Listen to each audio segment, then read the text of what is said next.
Millionaire CEO attended his fiancée's graduation, couldn't believe the chief guest was his ex with a boy. Hi my beautiful family, welcome back to Mr. Peter Stories, your own family story channel. May the Almighty bless every woman in our lives with unshakable strength, a heart overflowing with love, and a spirit that inspires the world. May every woman who guides, nurtures, and uplifts her family feel honored, seen, and cherished every single day. You are the silent power, the backbone of every home, the light that turns darkness into hope.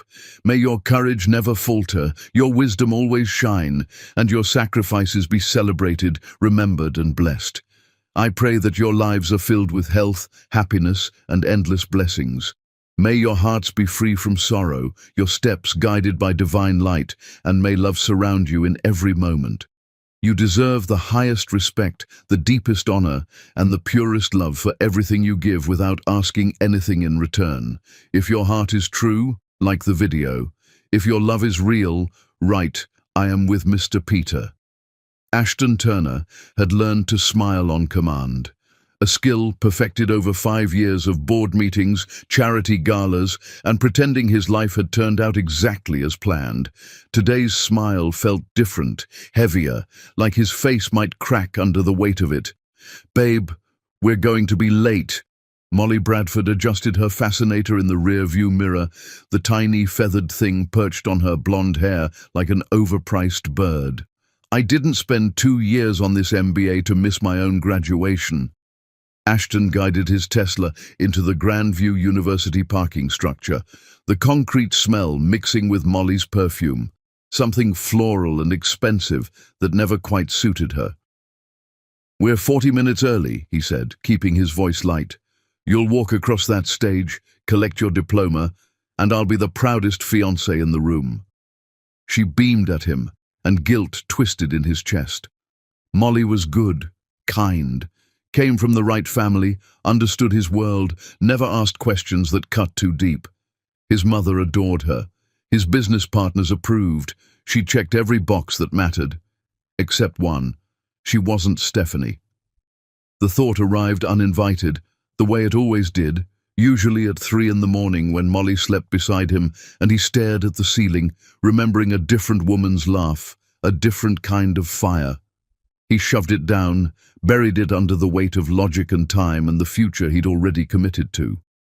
The auditorium buzzed with proud families, graduating students in royal blue caps and gowns, and the particular energy of endings masquerading as beginnings. Ashton followed Molly through the crowd, his 6'2" frame drawing glances from mothers eyeing him like prime real estate for their daughters. Mr. Turner, a university administrator, materialized beside them, clipboard clutched to her chest. "We're so honored you could attend. Your donation to the business school, just here to watch my fiancé graduate," Ashton interrupted smoothly. He'd learned to deflect gratitude about money. His wealth made people either fawn or resent him, and he'd grown tired of both reactions. Molly squeezed his arm, her engagement ring catching the light, 3 carats, cushion cut, flawless. He'd proposed 4 months ago at his mother's insistence, and Molly had said yes before he'd finished the question. Sometimes he wondered if she'd actually heard what he asked or just saw the ring. "I need to line up with my class," Molly said, kissing his cheek. "The ceremony starts in 20 minutes. "Oh, did you see who the chief guest is?" "I'm dying." Ashton raised an eyebrow. "Should I be worried?" "Stephanie June," Molly practically squealed. "The architect? She designed the Meridian Tower in Manhattan, the Harper Museum in Boston.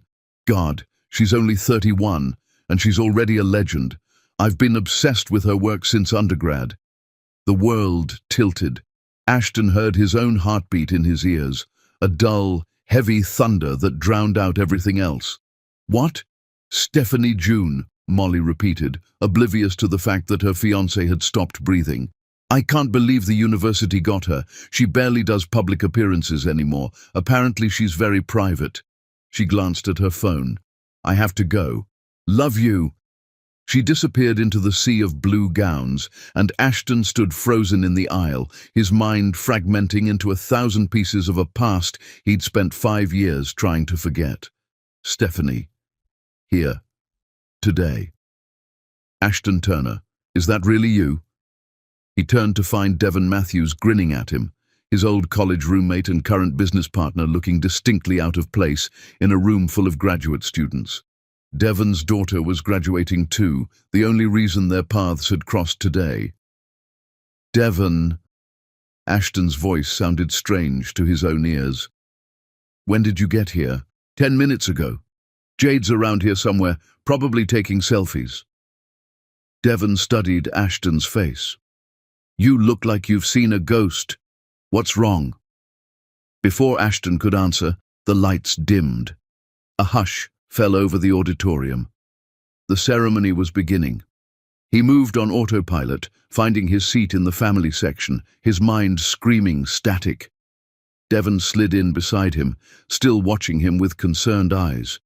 But Ashton couldn't form words, couldn't think past the single impossible fact hammering through his skull. Stephanie was here. The dean approached the podium, voice booming through speakers about excellence and achievement and futures bright with promise. Ashton heard none of it. His eyes locked on the side entrance where the faculty and special guests would enter. Then she walked in. 5 years evaporated. Stephanie June moved with the same quiet confidence he remembered. Shoulders back, head high, every step deliberate. She wore a tailored navy dress that hugged curves he'd once known better than his own body, her dark skin glowing under the auditorium lights. Her hair was different, shorter now, a sleek bob that framed her face, but everything else was devastatingly familiar. The curve of her neck, the way she held herself, the exact shade of her lips. That's her, Devon whispered. That's the chief guest? Ashton couldn't speak. Couldn't move, couldn't do anything but watch as Stephanie took her seat on the stage, her expression composed and professional, giving no indication that her world had just imploded the way his had. Then, her eyes swept the audience and found him. Time stopped. Ashton watched the recognition hit her, saw the exact moment her careful composure cracked.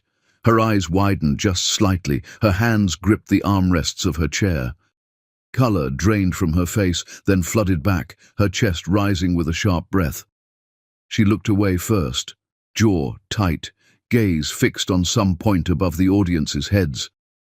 Devon grabbed Ashton's arm. That's her, isn't it? That's Stephanie? Yeah, Ashton managed. His voice sounded like it was coming from underwater. That's her. Jesus Christ, Ashton. I didn't know, Ashton said. I had no idea she'd be here. The ceremony blurred past. Students' names were called. Diplomas were handed out. Families cheered. Ashton registered none of it. His entire focus narrowed to the woman on stage, who refused to look at him again, who sat with perfect posture and a smile that didn't reach her eyes. Then movement caught his attention. Backstage, partially hidden by the curtain, a small boy darted into view. Maybe 4 years old, wearing tiny dress pants and a button-up shirt that was already untucked. He had a name tag pinned crookedly to his chest. Ashton's heart stopped. The child had his eyes, his exact eyes, that specific shade of dark brown with amber flecks that his mother always said came from his grandmother. And there, when the boy smiled at someone off stage, a dimple appeared in his left cheek. Ashton's dimple, his grandmother's nose, his jawline, softened by youth but unmistakable. The boy tugged on a woman's hand, someone who looked like Stephanie's sister, Naomi, though Ashton couldn't be sure from this distance. The child was chattering, animated, full of the boundless energy of a 4-year-old with no interest in sitting still. Naomi bent down, whispering something, and the boy nodded reluctantly, staying put but fidgeting with the name tag on his chest. Ashton's vision tunneled. He leaned forward, squinting at the tag, trying to read it. The boy turned slightly, and the light hit the name tag just right. Hardy June. The world went silent. Ashton did the math he'd sworn he'd never do again, counted backward from the child's age to 5 years ago, to the last time he'd seen Stephanie, to the last time they'd been together before everything fell apart. 4 years old, 5 years since she'd left, 9 months of pregnancy. The numbers aligned with perfect, devastating clarity. Ashton. Devon's voice sounded far away. Ashton, whose kid is that? On stage, Stephanie stood to deliver her keynote address. Her voice filled the auditorium, strong, clear, the voice that used to whisper his name in the dark, talking about resilience and second chances and building something from nothing. But Ashton wasn't listening to her words.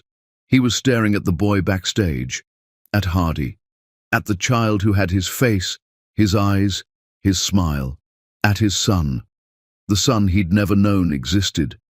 Stephanie's voice wavered just once on the word love. Her eyes flicked to Ashton for a fraction of a second, then to the boy backstage, then back to her notes. And in that moment, Ashton understood everything. She knew he was here. She knew he'd seen Hardy, and she was terrified. The applause erupted as Stephanie finished her speech. Students threw their caps in the air. Families rushed toward the stage. Devon was saying something, asking questions, but Ashton couldn't hear him over the roaring in his ears. He stood slowly, his legs unsteady, his entire world rewritten in the span of a single afternoon. Somewhere in this auditorium, his fiancée was celebrating her graduation, and somewhere backstage, his son, was waiting for a mother who'd kept the most devastating secret of Ashton's life. The question wasn't what happened 5 years ago. The question was, what the hell happened now? Chapter 2. When lightning struck 6 years earlier, Ashton Turner believed in exactly 3 things: building empires, honoring contracts, and the fiction that love was something other people wasted time on. Then Stephanie June walked into his conference room, and his entire belief system collapsed in under 30 seconds. "Mr. Turner, thank you for seeing us." Her voice hit him first, warm, professional, with an edge that suggested she didn't need his approval, but would take his money if the terms were right. "I'm Stephanie June from Harmon & Associates. We're here to pitch our vision for Turner Heights." Ashton extended his hand for a polite shake, the way he'd done 1,000 times before with architects, contractors, investors. Business handshake, firm grip, eye contact, standard protocol. The moment her palm touched his, electricity shot up his arm. He watched her eyes widen, just a fraction, and knew she'd felt it too. That impossible spark that scientists claimed was just neurons firing, that poets insisted was fate, that Ashton had always dismissed as biochemical nonsense. Until now. "Miss June," his voice came out rougher than intended. "Please, sit." Greg Hutchins, Ashton's business partner, shifted uncomfortably beside him. The other architects at the table, 2 middle-aged white men in expensive suits, looked annoyed that Stephanie had spoken first. She was the youngest person in the room by at least a decade, the only woman, and clearly the one they'd brought to check a diversity box on the proposal. They had no idea she was about to eat them alive. Stephanie opened her portfolio, spreading renderings across the mahogany table. Turner Heights is slated for the Old Fourth Ward, a neighborhood with deep cultural roots that's been systematically overlooked for investment. Your typical developer would drop in luxury condos, price out the existing community, and call it progress. One of the senior architects cleared his throat. "Ms. June, perhaps we should focus on the financials." "I am focused on the financials," Stephanie said smoothly, not even glancing at him. "Because gentrification is expensive. You spend millions displacing people, dealing with protests, managing PR nightmares, and you still end up with half-empty buildings because you've killed the soul of the neighborhood." She looked directly at Ashton. "I'm proposing something smarter." Ashton leaned forward. He'd sat through 50 pitches for this project. All variations of the same luxury tower with the same amenities, the same predictable profit margins. I'm listening. Mixed income housing. Stephanie's eyes sparked. 30% affordable units, 40% market rate, 30% luxury. Ground floor retail space for local businesses. Community center with subsidized rent. Rooftop gardens maintained by neighborhood residents. She slid a rendering toward him. You're not just building apartments, Mr. Turner. You're building a community that sustains itself. The senior architect scoffed. That's a lovely social experiment, but the returns will exceed your luxury-only model within 7 years, Stephanie interrupted, producing a spreadsheet. Lower vacancy rates, tax incentives for affordable housing, positive press that increases property values in your other developments, and here's the part you'll care about. The city is offering a 15-year property tax abatement for projects that meet these exact criteria. Silence filled the conference room. Greg whistled low. Is that true? Announced yesterday, Stephanie said. You gentlemen were probably too busy designing glass towers to notice. Ashton bit back a smile. The senior architects looked like they'd swallowed glass, and Stephanie sat there, calm as still water, destroying their egos without raising her voice. He was in serious trouble. The proposal is compelling, Ashton said, keeping his tone neutral. I'll need time to review the numbers, but I'm interested. Greg, can you walk the other gentleman out? Ms. June, if you could stay, I have some additional questions about the community center projections. The senior architects gathered their materials, shooting dark looks at Stephanie. She ignored them entirely, her attention fixed on Ashton with an intensity that made his pulse spike. The door clicked shut. They were alone. So, Stephanie said, a smile playing at her lips. Were those questions about the community center real, or did you just want to get rid of those walking cliches? Ashton laughed, genuinely laughed, for the first time in months. Both, though I'm starting to think the community center is the least interesting thing we could discuss. Careful, Mr. Turner. I'm here to sell you architecture, not entertain you. What if I want both? Stephanie tilted her head, studying him. Then you're going to have to work a lot harder than this. I don't date clients. Good thing I haven't hired you yet, Ashton said. Have dinner with me, tonight. Stephanie stood, gathering her portfolio. For a moment, Ashton thought she was leaving. Then she pulled a business card from her bag and wrote something on the back. Soto, 8 o'clock. And Mr. Turner? She met her eyes. Don't be late. I have very high standards. Greg returned 5 minutes later, finding Ashton still staring at the business card. Please tell me you're not doing what I think you're doing. It's dinner, Greg. It's the beginning of something, and we both know it.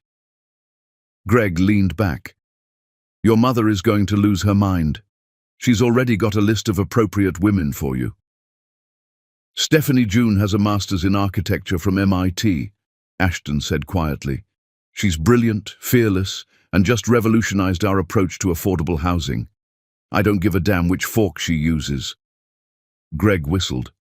Yeah, you're gone. That night, Ashton arrived at Soto early. Stephanie was already there, wearing a dress the color of midnight that made her skin glow like amber in candlelight. You're early, she said as he sat down. So are you. Ashton, he corrected when she called him Mr. Turner. And I'm actually terrified. That got her attention. Of what? That I've already decided this is the most important dinner of my life, and you're just here for the free meal. Stephanie laughed, a real laugh, uninhibited and bright. The confidence, the honesty, and the self-deprecation, all in 30 seconds. You're dangerous. They talked through 4 courses, about architecture and real estate and the Atlanta skyline, about growing up, Stephanie in a working-class neighborhood where she learned to dream big, Ashton in a mansion where he learned that wealth couldn't buy warmth. At midnight, the restaurant staff started hovering, ready to close. I don't want this to end, Ashton said. Then don't let it. They walked through Piedmont Park, and Ashton realized this was what people meant when they described connection. Not just attraction, but recognition, like finding someone who spoke a language he'd been waiting his whole life to hear. "I need to tell you something," Stephanie said, stopping on a bridge overlooking the lake. "I don't do casual. I don't date for fun or to pass time. If this is just entertainment for you—" "It's not," Ashton interrupted. "Stephanie, I've spent my entire life building things, companies, buildings, empires, but I've never built anything that mattered until right now, standing here with you, trying to figure out how to convince you that I'm serious." She looked at him for a long moment. Then she kissed him. The world stopped. Every cliché Ashton had ever dismissed as fiction suddenly made perfect sense. Fireworks, lightning, the feeling that the ground beneath his feet had fundamentally shifted and would never be the same. When they finally pulled apart, Stephanie was smiling. "Okay, we can do this." "Do what?" "Fall in love," she said simply. "Because I think we already started." She was right. Within 2 weeks, they were inseparable. Within a month, Ashton's friends stopped inviting him anywhere without her. Within 3 months, his mother met Stephanie and actually smiled, a genuine smile, not the polite grimace she usually reserved for women Ashton dated. Devon pulled him aside at a charity gala, watching Ashton watch Stephanie across the room. "You know everyone here is talking about you two, right? Let them talk. They're saying they've never seen you like this. Happy, human, like you finally figured out what you've been missing."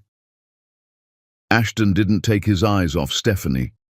She was talking to a group of donors about urban renewal, animated and passionate, making them believe in something bigger than themselves. "That's because I was missing her. I just didn't know it yet." Turner Heights broke ground 6 months after that first pitch meeting. Stephanie and Ashton stood side by side at the ribbon cutting, and someone from the Atlanta Journal-Constitution took a photo that ended up on the front page of the business section. They looked at each other in that photo the way people look at miracles, awed and grateful, and slightly terrified by the magnitude of what they'd found. Ashton's assistant framed the photo and put it on his desk. He looked at it every single day and thought the same thing. This is what people search their whole lives for, and most never find it. He'd found it in a conference room on a random Tuesday, and he wasn't letting go. But fate, it turned out, had other plans. And those plans started with a phone call on a Wednesday afternoon that would destroy everything Ashton thought he knew about his family, his father, and the foundation his entire life was built on. Chapter 3. The kingdom they built, Atlanta, had a new power couple, and they weren't subtle about it. Ashton and Stephanie became the pair people pointed at in restaurants, the relationship other couples measured themselves against, not because they tried to be noticed, but because it was impossible not to notice the way they looked at each other. "You two are nauseating," Greg announced one afternoon, walking into Ashton's office to find Stephanie perched on his desk, going over blueprints. "Seriously, it's like watching a romance novel with a construction budget." Stephanie grinned. "Jealousy looks terrible on you, Greg. I've been married 15 years, and we don't look at each other the way you two do after 6 months." "That's because you take each other for granted," Ashton said. Stephanie laughed, hopping off the desk. "I'm a terrible influence." But it wasn't just physical attraction. It was the way they pushed each other, the way Stephanie called Ashton out when he got too focused on profit margins, the way Ashton encouraged Stephanie to dream bigger, pitch bolder, take up space in rooms that wanted to diminish her. Ashton's mother hosted a dinner party 3 months into their relationship. Ashton had warned Stephanie these events were performative, his mother's way of showing off. "She's going to test you," Ashton said in the car. "Ask questions designed to make you feel small." "Baby, I've been judged my whole life," Stephanie said calmly. "I'm a black woman in architecture. Your mother is amateur hour." She was right. Victoria Turner greeted them with a smile that didn't reach her eyes. "Ashton, darling, and this must be the famous Stephanie June." "Mrs. Turner, thank you for having me." Stephanie's handshake was firm. "Your home is stunning. The crown molding is original, isn't it? Late 19th century? Victoria blinked. Yes, actually. How did you know? I did my thesis on preservation architecture. You've maintained it beautifully. And just like that, Victoria's icy facade cracked. By dessert, Ashton's mother was showing Stephanie family photos. Devon leaned over and whispered to Ashton, "Your mom likes her. I've never seen Victoria Turner like anyone who wasn't born into the junior league." "Stephanie has that effect," Ashton murmured. "She makes people want to be better." Victoria pulled Ashton aside in the foyer. "I like her. She's smart, accomplished, and she doesn't need you, which means when she chooses you, it actually means something." His mother's eyes softened. "I've never seen you happy, Ashton." "Not really. But with her, you glow." It was the kindest thing his mother had said to him in years. Turner Heights rose from the ground over the following months, becoming their shared masterpiece. Stephanie practically lived on the construction site. Ashton showed up most afternoons, ostensibly to check on the investment, but really just to watch her work. "You know, people are talking," Stephanie said one evening, finding him watching her. "Let them talk. They say you're distracted, that you're spending too much time here." Stephanie walked over, concrete dust on her jeans, hair in a messy bun. "Ashton Turner, are you neglecting your empire for me?" "I'm investing in my future," he corrected, pulling her close. "This building, this project, this is the only thing that matters." Devon's wife threw them a dinner party on their one-year anniversary. Their friends filled the Matthews home, watching Ashton and Stephanie's relationship like a masterclass in how love should look. "Speech!" someone called out. Ashton stood, pulling Stephanie up with him. "A year ago, I thought I had everything figured out." He looked at Stephanie.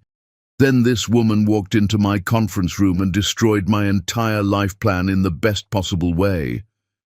People laughed, but Ashton kept going. "Stephanie makes me want to be better.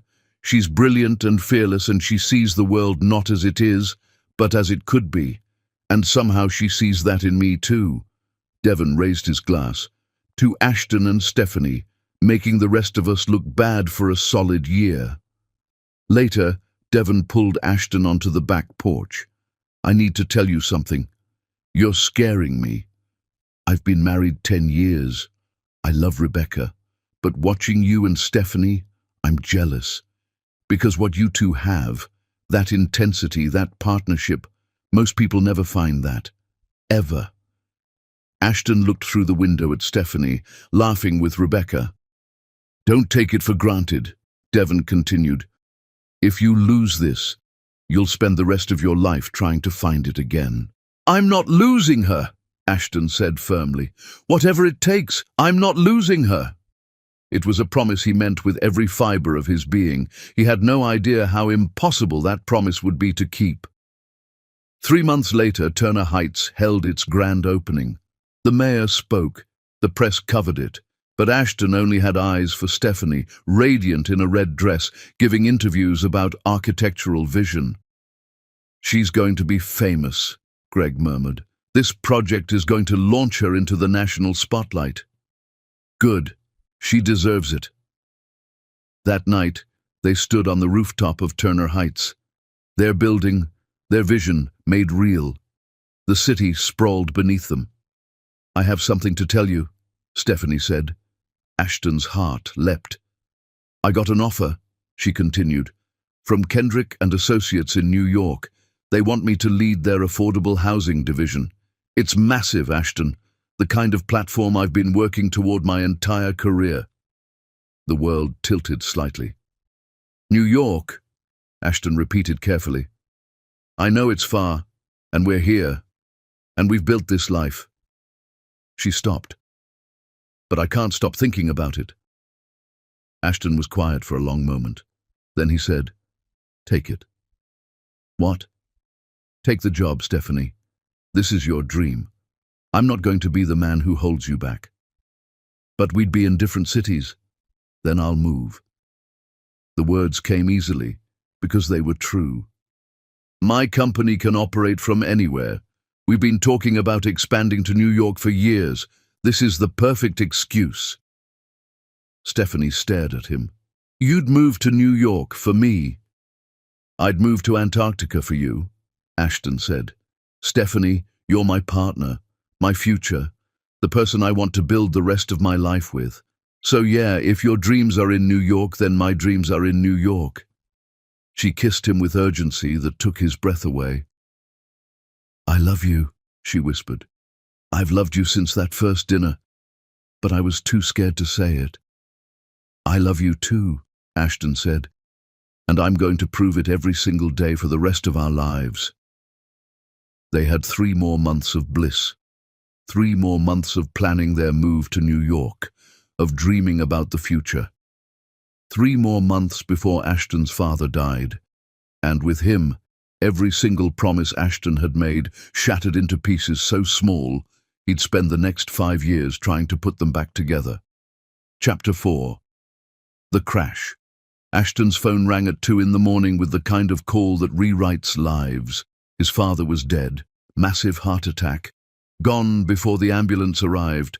No warning, no goodbye, just gone. Stephanie held him while he shattered, her arms the only thing keeping him from flying apart completely. I'm here, she whispered into his hair as he sobbed. Baby, I'm here. I'm not going anywhere. The funeral was 3 days later. Ashton moved through it like a ghost, greeting relatives he barely knew, accepting condolences from business associates who'd respected his father more than Ashton ever had, standing beside his mother who wore black and grief like armor. Richard Turner had been distant, exacting, impossible to please, but he'd been Ashton's father, and now he was gone, and Ashton didn't know how to process the contradiction of grieving someone he'd never quite loved. Stephanie stayed close, a steady presence in the chaos. She fielded phone calls, organized food deliveries, ran interference when relatives asked inappropriate questions. Devon showed up with coffee and silence, knowing Ashton needed presence more than words. Then came the reading of the will. Ashton sat in his father's attorney's office. Mahogany paneling, leather chairs, the smell of old money and older secrets. His mother sat rigid beside him. Stephanie had offered to wait outside, but Ashton needed her there, needed her hand in his. The attorney, Walter Brennan, cleared his throat. Before we begin, I need to inform you that there are complications. Mr. Turner's estate is more complex than anticipated. Meaning? Ashton asked. Walter slid a folder across the desk. Your father had another family. The words didn't make sense at first. Ashton stared at the folder like it was written in a foreign language. Excuse me? Victoria's voice was ice. Richard Turner maintained a relationship with a woman named Linda Hartley for over 20 years. They had a son together, Nathan Hartley. He's 23 now. The office went silent. Ashton opened the folder. Inside were photos, his father with a woman who wasn't his mother, smiling in ways Ashton had never seen, and a boy who looked disturbingly like a younger version of Ashton himself. There's more, Walter continued. Turner Enterprises has significant undisclosed debts. Your father borrowed heavily to maintain both households and fund several failed investments. The company is currently insolvent. Victoria stood abruptly, her chair scraping against hardwood. That's impossible. Richard built that company from nothing. And he ran it into the ground trying to maintain his double life, Walter said gently. I'm sorry, Mrs. Turner, but the estate is bankrupt. The house, the cars, the assets, it's all going to have to be sold to cover debts. Ashton couldn't breathe. His father, the man he'd spent his life trying to impress, trying to measure up to, had been living a lie, had another son, had destroyed the family business through deceit and desperation. How much? Ashton heard himself ask. 8 million, give or take. The number landed like a physical blow. I can cover it, Ashton said. His own company was worth significantly more. He could liquidate assets, take out loans, restructure. There's one more thing, Walter interrupted. Nathan Hartley is contesting the will. He's claiming rightful inheritance as Richard's son. His attorney is arguing that he's entitled to half the estate, which, given the debts, means he's entitled to half the burden as well. But he's refusing that. He wants assets without responsibility. Of course he does, Victoria said bitterly. Ashton looked at the photo again. Nathan Hartley, his half-brother, a person he'd never known existed, now trying to profit from the wreckage of their father's lies. That night, Ashton sat in his penthouse, staring at the Atlanta skyline. Stephanie brought him whiskey he didn't drink. "Talk to me," she said quietly. "My entire life was built on a lie." His voice sounded hollow. "Everything I thought I knew about my father, my family, it was fiction." "You're not your father, Ashton." "Aren't I? I built my company using his methods, his connections. What if I'm just as much of a fraud as he was?" "Stop." Stephanie knelt in front of him, forcing him to look at her. "You are nothing like him. You're honest, loyal, decent. You don't keep secrets or live double lives. You're a good man, Ashton Turner." He wanted to believe her. The next 3 months were hell. Ashton worked 20-hour days trying to save his father's company, honor the debts, manage the legal battle with Nathan Hartley. He stopped sleeping properly, stopped eating regularly, became someone Stephanie didn't recognize, cold, distant, consumed by obligation. "You're scaring me," Stephanie said one night, finding him still at the office at midnight. "This isn't healthy." "I don't have a choice." "Yes, you do. You could let the company go, file bankruptcy, start over, and abandon everyone who worked for my father, the employees who did nothing wrong. I can't do that, Stephanie. But you can abandon me." The words hung in the air between them. "I'm not abandoning you," Ashton said, but even he heard how weak it sounded. "You canceled dinner 3 times this week. You haven't touched me in 2 weeks. You barely look at me anymore."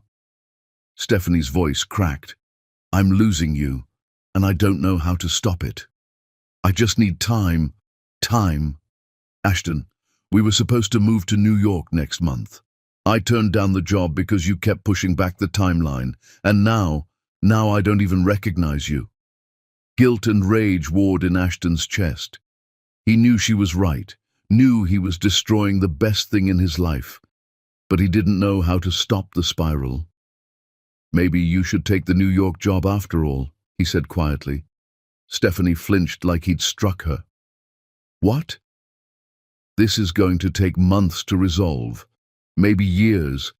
I can't ask you to put your life on hold while I clean up my father's mess." "You're not asking. I'm choosing to stay, but you shouldn't have to choose." Stephanie stood, tears streaming down her face. "Don't do this. Don't push me away because you're hurting. Let me help you, Ashton. Let me be here for you the way you've been there for me." "I can't." The words tore out of him. "Stephanie, I can't drag you into this disaster. You deserve better." "I deserve you," she shouted. "The real you, not this shell who's forgotten what we have." They stared at each other across the office, the distance between them suddenly insurmountable. Ashton's mother chose that moment to arrive, her face drawn with grief and stress. She stopped in the doorway, taking in the scene. "Stephanie, dear, could you give us a moment?" Victoria's voice was strained. Stephanie looked at Ashton, waiting for him to tell his mother to leave instead. But he didn't. He just nodded. She left without another word. Victoria closed the door. "You need to focus, Ashton. This legal battle with Nathan, the company restructuring, it's taking everything you have. You can't afford distractions right now." "Stephanie isn't a distraction." "No, she's a complication." His mother's voice was gentle but firm. "Darling, I know you care for her, but she's talking about New York, about her career. She has her own life, her own dreams, and right now you need to rebuild our family's legacy. You need someone who understands this world, Who can help you navigate it? Someone like who? Molly Bradford's family has offered to invest in Turner Enterprises. Her father is willing to inject capital in exchange for a partnership. But he's old-fashioned. He'd need to see a future there, a connection between families. Ashton stared at his mother. You want me to use Molly to save the company? I want you to consider all your options. Victoria's eyes were desperate. Your father destroyed this family, Ashton. But you can rebuild it. You can make something good from these ashes. But you need to focus. You need to put aside personal feelings and think strategically. Stephanie is not a personal feeling. She's my future. Is she? Because she's leaving for New York eventually, and you'll be here, picking up the pieces. Can your relationship survive that distance? That divergence? The seed of doubt planted itself deep. Over the next week, that seed grew. Ashton watched Stephanie pull away, protecting herself from his emotional unavailability. He saw the hurt in her eyes every time he cancelled plans or stayed late at the office. He felt the chasm widening between them, and his mother's words echoed, "Can your relationship survive this?" Then came the night that changed everything. Ashton worked late again, reviewing documents for the Nathan Hartley lawsuit. His mother had left him alone in the office, giving him space to think. Around midnight he took a break, opening his laptop to check emails. A notification popped up from the Atlanta Business Chronicle. Another article about Turner Heights. Stephanie's project was winning awards, getting national attention. Ashton clicked through to read it, pride swelling in his chest despite everything, and then he saw the photo. Stephanie at some industry event in New York, radiant in an emerald dress. But she wasn't alone. Standing beside her, his hand on the small of her back in a gesture Ashton recognized because he'd done it 1,000 times himself, was Jordan Pierce, her colleague, her friend, the man she'd mentioned casually in conversations but never emphasized. The caption read, "Architect Stephanie June and business partner Jordan Pierce celebrate Kendrick and Associates' latest acquisition." Business partner, his hand on her back. Her smile, genuine, happy, free of the strain she wore around Ashton lately. Ashton stared at the photo until it blurred. Stephanie had moved to New York a week ago, taken the job after their last fight, after he'd told her to go. She'd called him once to say she'd arrived safely. He'd been in a deposition and hadn't called back. And now here she was, with another man's hand on her back, smiling, like she hadn't just left the love of her life behind in Atlanta. The rational part of Ashton's brain knew this was innocent. Jordan was her colleague. The hand placement meant nothing. Business partners stood together at events. But the part of him that was drowning in grief and exhaustion and the wreckage of his father's lies saw something else. Proof that Stephanie was already moving on, that she'd realized Ashton was too broken to fix, that she'd found someone easier, someone whole. He closed the laptop. Didn't call her, told himself she'd made her choice. What Ashton didn't know, couldn't know, was that at that exact moment, Stephanie was in her tiny New York apartment, staring at a positive pregnancy test, trying to figure out how to tell him. What he didn't know was that she'd call his office the next day, and his mother would answer, would tell her Ashton was in meetings all week, would promise to pass along the message. What he didn't know was that Victoria Turner, drowning in her own grief and desperate to save her family's legacy, would intercept that one critical message, would tell Stephanie that Ashton had asked for space, would suggest that maybe it was better to let him focus on rebuilding without the complication of a long-distance relationship. And Stephanie, hurt and pregnant, and staring at that photo of Ashton with Molly Bradford that had just been published in the society pages, a photo from some Turner Enterprises event where Molly stood beside him looking like she belonged, would make a choice too. She would stop calling, would convince herself that if Ashton wanted to reach her, he would tell herself that raising a child alone was better than forcing a man to choose between her and his obligations. Both of them made choices that week. Both of them gave up too soon.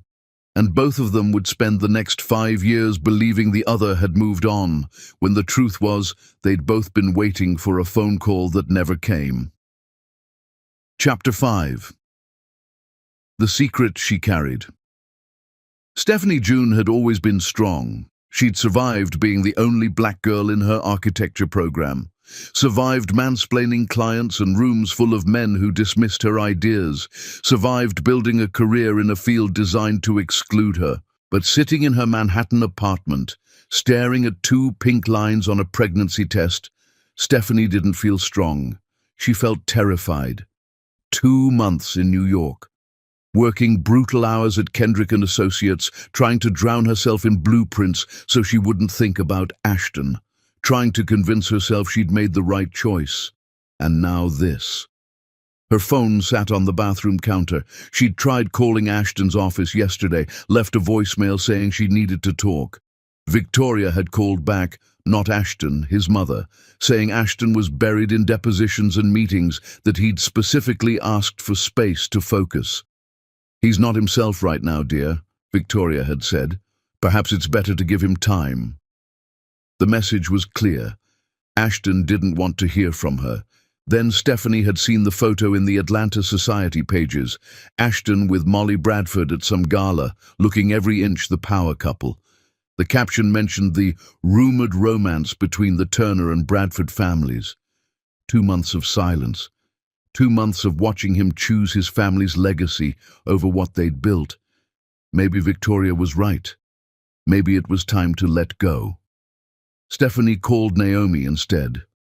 "I'm pregnant," she said when her sister answered, "and Ashton doesn't know, and I don't know what to do."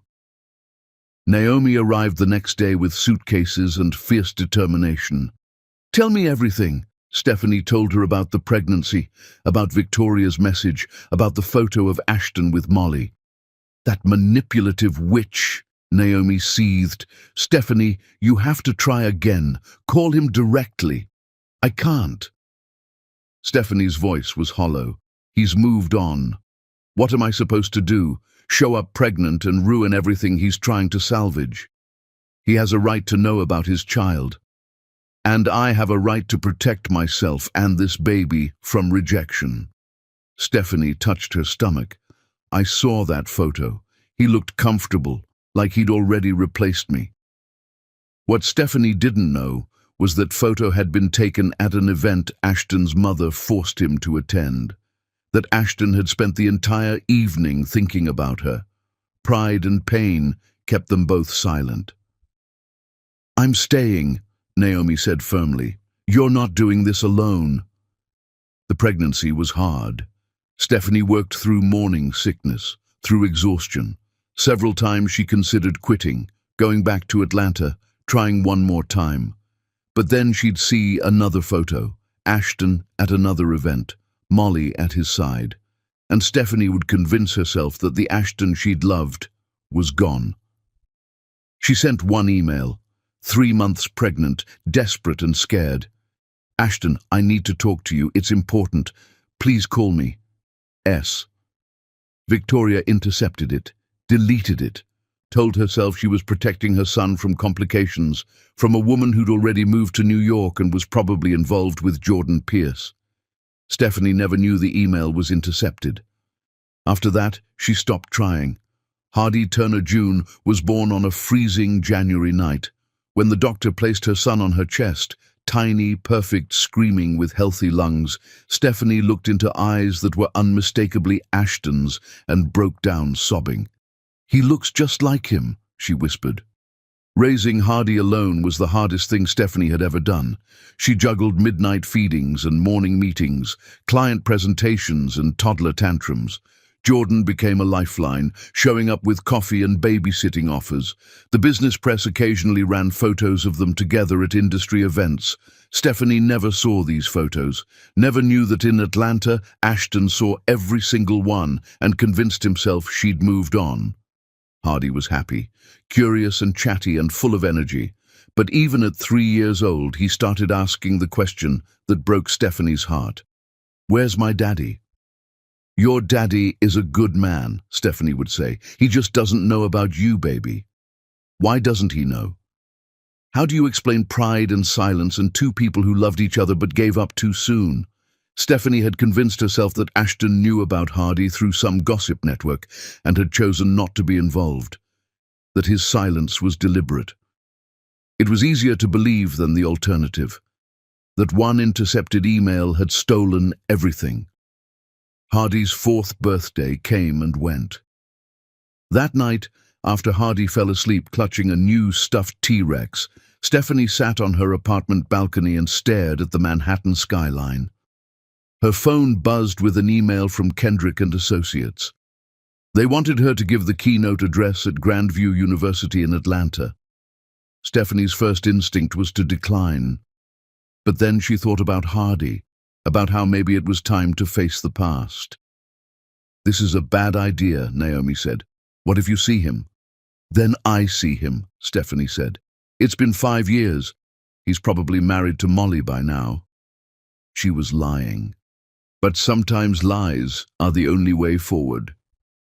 Stephanie accepted the invitation and tried to convince herself she was ready. She wasn't. Nothing could have prepared her for walking onto that stage and seeing Ashton Turner in the audience, looking at her like his entire world had just ended and begun again. Nothing could have prepared her for knowing her son was backstage, about to walk into a revelation that would change everything.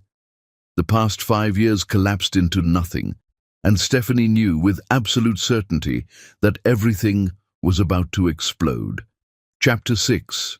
The Collision. The ceremony ended in chaos, families rushing toward graduates, cameras flashing, the energy of celebration thick in the air. Stephanie stood frozen on stage, her keynote speech notes clutched in trembling hands, watching Ashton Turner navigate the crowd. He moved like a man in a dream, his eyes locked on her with an intensity that made her forget how to breathe. Molly Bradford appeared beside him, oblivious, pulling him toward the stage. "Babe, come on! I want a photo with Stephanie June!" Molly's voice carried over the noise, bright and enthusiastic. "She's literally my idol." Stephanie's heart hammered against her ribs. She needed to get Hardy out of here, needed to grab her son and disappear before... Too late. Ashton was climbing the stage steps, Molly chattering beside him about architecture and design philosophy, and Stephanie had nowhere to run. "Miss June!" Molly extended her hand, practically vibrating with excitement. "I'm Molly Bradford, well, soon to be Molly Turner, and I just have to tell you, your work is incredible. The Meridian Tower changed how I think about urban design." Stephanie shook her hand mechanically, her entire focus on Ashton. He stood 2 feet away, silent, his face drained of color. "Thank you," Stephanie managed. "I appreciate that." "Can we get a photo? Ashton, take our picture." Molly thrust her phone at him, moving to stand beside Stephanie. Ashton took the phone with wooden movements. Through the camera lens, he looked at Stephanie, really looked at her, and she saw 5 years of grief and confusion and questions he couldn't ask crash across his face. The camera clicked. "Perfect." Molly retrieved her phone, already posting to social media. "Ashton, don't you think she's amazing?" "Stephanie has always been amazing," Ashton said quietly, and the weight in those words nearly broke her.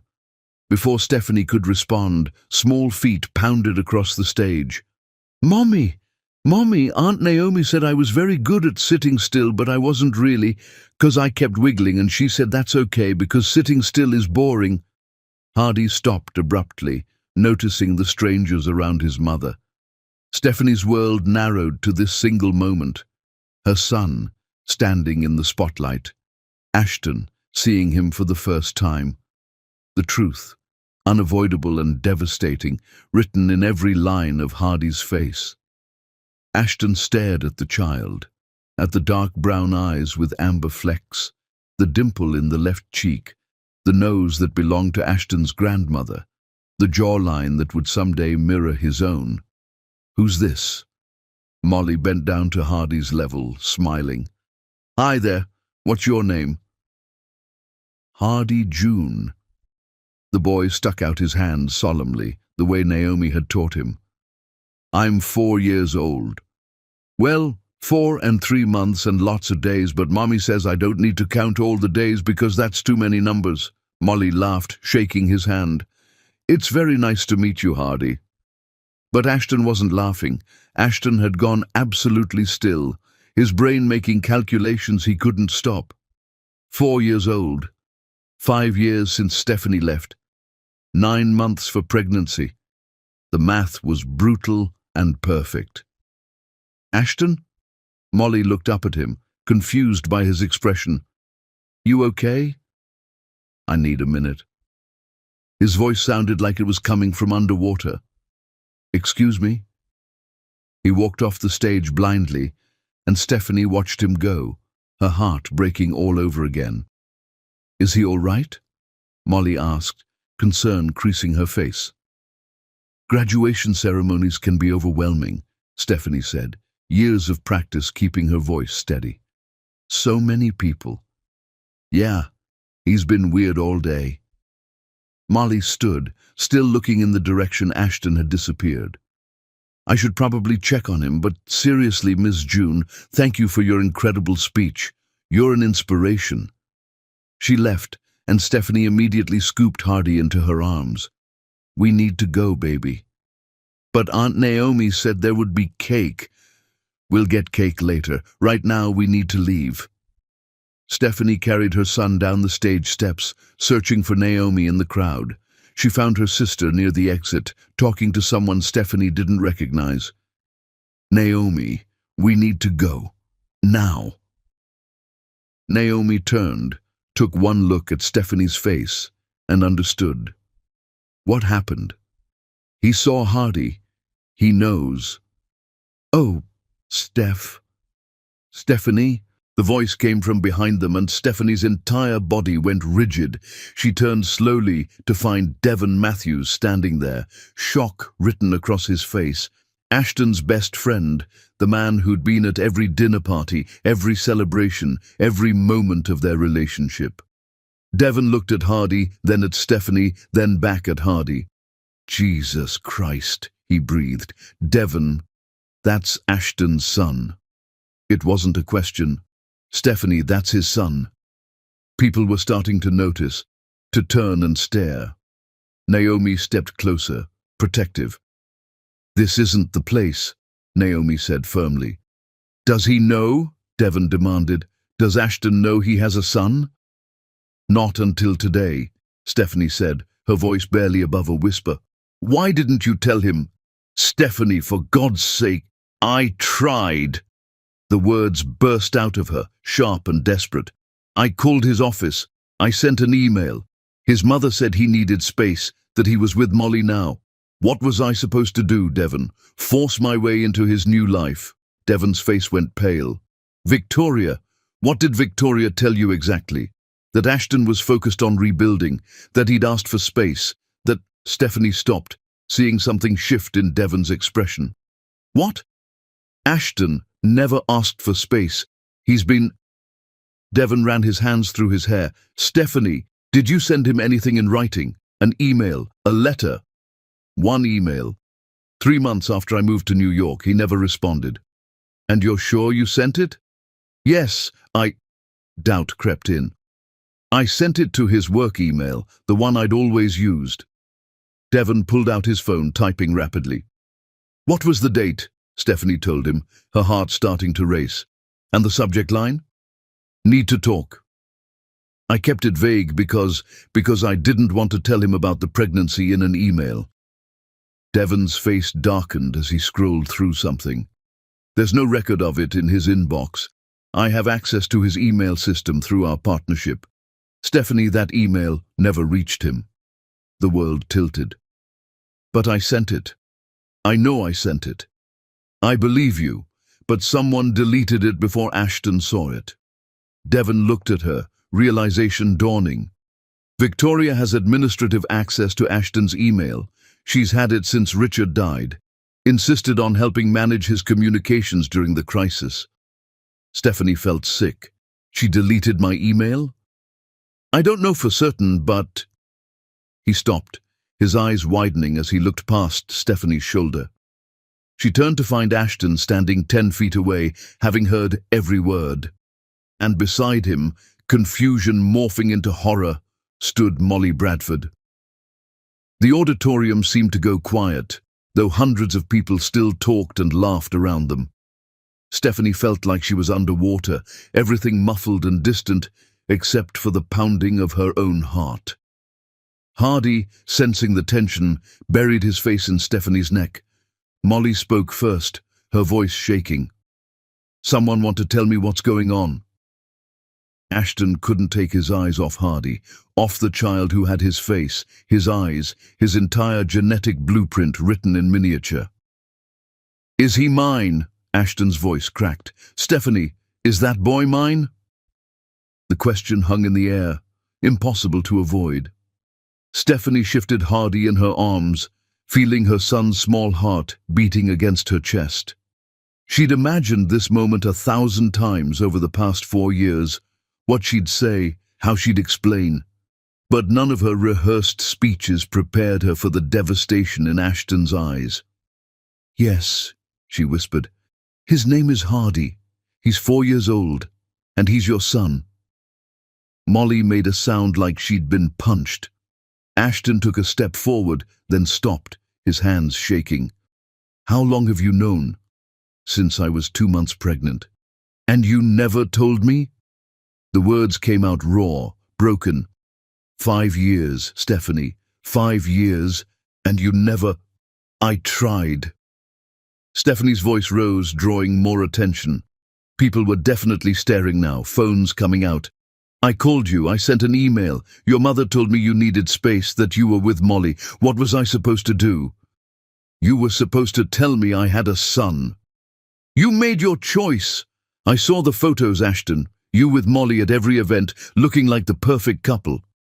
And I saw you," Ashton's voice cracked, "with Jordan Pierce, smiling like you'd already moved on, standing there in New York looking happy while I was drowning here. Jordan's my colleague, and Molly was a family friend my mother kept pushing at me." Ashton ran his hands through his hair. "We were both seeing ghosts, Stephanie, both convinced the other had moved on when we were just existing without each other." "You stopped calling," Stephanie said, tears streaming down her face. 2 months of silence and then nothing. "Because I thought you didn't want to hear from me. Because I was a mess and you deserved better, and every time I tried to dial your number, I convinced myself you were happier without me dragging you down." "I was never happier without you," Stephanie whispered. Molly's voice cut through their moment. "I'm standing right here, your fiancé. Remember me?" Ashton turned to her, guilt written across his face. "Molly." "Don't." She pulled the engagement ring off her finger. "I've known for months that you didn't love me, Ashton. I just didn't want to admit it.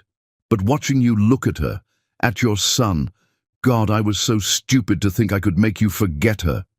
"You're not stupid. This is my fault." "No, it's mine for accepting a proposal from a man who was clearly still in love with someone else." Molly pressed the ring into his palm. "I hope you two figure this out. For that little boy's sake, if nothing else." She walked away, and several people in the crowd pulled out phones to record the drama. Devon stepped forward. "We need to move this somewhere private."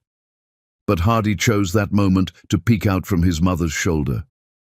"Are you my daddy?" he asked, his small voice cutting through everything. Ashton's face crumpled. He moved forward slowly, like approaching a wild animal, stopping a few feet from Stephanie and Hardy. "I didn't know about you," Ashton said, his voice breaking. "But yeah, buddy, I'm your daddy." Hardy studied him with serious eyes. "Why didn't you come before?" "Because I didn't know you existed. And that's the biggest mistake of my life. Do you want to know me now?" The question broke Ashton. He nodded, unable to speak past the lump in his throat. Hardy reached out his arms. "You can hold me if you want. Mommy says I'm getting too big for carrying, but I'm not really." Ashton looked at Stephanie, asking permission. She nodded, and he took his son, held him for the first time, and the world fell away. Hardy was warm and real and perfect. He wrapped his small arms around Ashton's neck and whispered, "You're crying again." "Happy tears this time," Ashton managed. Security approached, asking them to move the reunion somewhere private. Devon led them to a faculty office, away from phones and stares. The door closed, and suddenly they were just 4 people: Ashton, Stephanie, Hardy, and Devon, trying to make sense of 5 years of misunderstandings. "I sent an email," Stephanie said, 3 months after I left, telling you I needed to talk." "I never got it," Ashton said, still holding Hardy. "Devon, check my deleted folder. Check everything." Devon pulled out his laptop. 5 minutes later, he found it, in a folder marked "Archived by Administrator." The date matched. The timestamp showed it had been moved to archive within an hour of arrival. "Victoria," Ashton said flatly. "My mother intercepted it." "She told me you needed space," Stephanie said, "that you were focused on rebuilding with Molly." "I wasn't with Molly until 6 months ago, and even then—" Ashton stopped. "Stephanie, I never stopped loving you. Every woman I saw, I compared to you. Every relationship failed because they weren't you." "Then why didn't you call?" "Because I convinced myself you'd moved on. Because I was drowning in my father's mess and I thought I'd just drag you down with me. Because I was a coward." He looked at their son. "And it cost me 4 years with him." Hardy wriggled out of Ashton's arms, going to his mother. "Mommy, can Daddy come home with us?" The innocence of the question shattered them both. "It's not that simple, baby," Stephanie said. "Why not? You said if Daddy knew about me, he'd want me. He knows now, so he can come home." 4-year-old logic, perfect and undeniable. Ashton and Stephanie looked at each other across the office. 5 years of silence and misunderstandings, and 2 people who'd loved each other enough to let go, but not enough to fight. "We need to figure this out," Ashton said. "For Hardy. He deserves both his parents." "I know," Stephanie said, "but I live in New York. You're in Atlanta. This isn't—" "Then I'll move." "Ashton, you can't just—" "Watch me," he said. "Stephanie, I lost you once because I chose obligation over love. I'm not making that mistake again. I'm not losing any more time with my son." But even as he said it, reality crashed in. Moving meant restructuring his company, dealing with his mother, figuring out custody arrangements. Nothing about this would be simple. "Let's take this one step at a time," Devon suggested. "Right now, Hardy knows his father. That's what matters.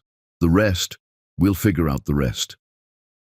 They left the office together, walking into an uncertain future.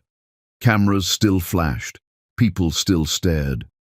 And somewhere in Atlanta, Victoria Turner's phone was ringing with calls from society pages and gossip columns, all asking the same question: who is Stephanie June, and why does her son look exactly like Ashton Turner? Chapter 7. The unraveling Ashton didn't go home that night.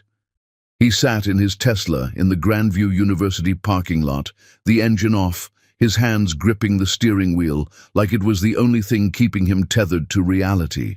His son. He had a son, a 4-year-old child who existed in the world, who had his eyes and his grandmother's nose, who liked dinosaurs and trusted too easily, and probably 1,000 other things Ashton knew nothing about. 4 years of birthdays he'd missed. First words he'd never heard, midnight feedings and scraped knees and bedtime stories, all of it lived by Stephanie alone while Ashton had been an hour away, completely oblivious. Except he hadn't been oblivious. Not completely. His mother had known, had intercepted Stephanie's email, had actively kept them apart. His phone buzzed. "Devon, where are you?" "Still at the university." "It's been 3 hours, man. Come to my place. Rebecca made dinner. We need to talk." Ashton wanted to refuse, wanted to drive to Stephanie's hotel and demand answers, demand time with Hardy, demand everything he'd been robbed of.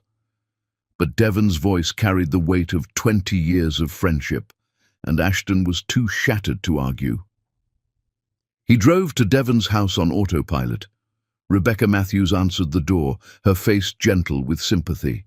She pulled Ashton into a hug without speaking, and he stood stiffly in her embrace, unable to process kindness when his entire world had just imploded. "Devon's in the study," Rebecca said softly. "I'll bring coffee." The study smelled like leather and old books. Devon sat in his usual chair, a tumbler of whiskey already poured for Ashton on the side table. "Drink," Devon ordered. Ashton drank. "You want to tell me what's going through your head right now?" Ashton laughed, a hollow, broken sound. "I have a son, Devon, a 4-year-old son I knew nothing about. What the hell is supposed to be going through my head?" "Rage at your mother, probably. Confusion about Stephanie. Grief over everything you missed." "All of that." Ashton set down his glass before he threw it. "And guilt.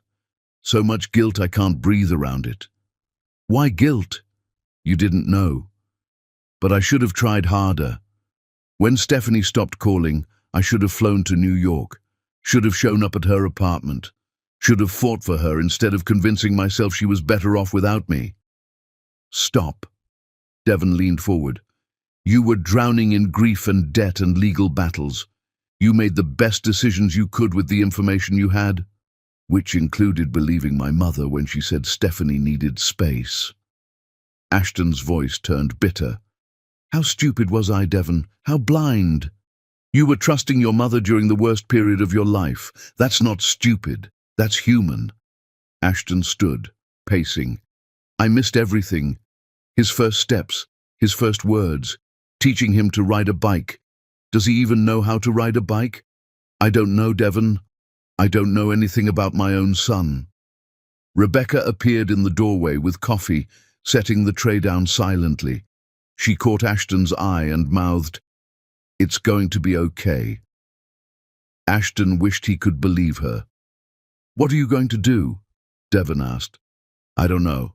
Stephanie has a life in New York, a career. Hardy has friends, preschool. I can't just demand they uproot everything. Can you uproot your life? For my son, in a heartbeat?" Ashton sat back down, exhausted. "But it's more complicated than that. There's my mother, the company, Nathan's lawsuit.